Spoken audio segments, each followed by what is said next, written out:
में सारा ने तो भाई तुम सारा का स्वागत है देखेंगे लोग में। तो भाई ना तो हम जा चुके थे कॉलेज, जो कि अड्डे पहुँच गए थे भाई। आज धनो बहुत लेट थी हमारी सरकारी, तो भाई हम कॉलेज पहुँच चुके थे लेट। तो भाई मेरी 9 बजे क्लास थी हिस्ट्री की, और टाइम हो रहा था 9:25 के आसपास का, तो आप देख सको हो।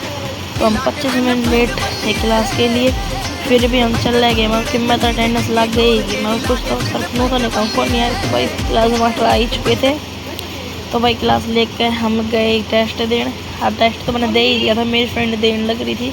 देख सको इसने फ्रेंडों का स्नैप कर रही थी मेरी। तो गाइज देख सको कि कॉलेज बाहर आके देखा तो बहुत कम बालक आ रहे थे, इस चक्कर में अपने घर ना आ लिए भाई। यहाँ भी धनो लेट थी घनी है, लेट धनो आने लग गई तो हमारी सरकारी।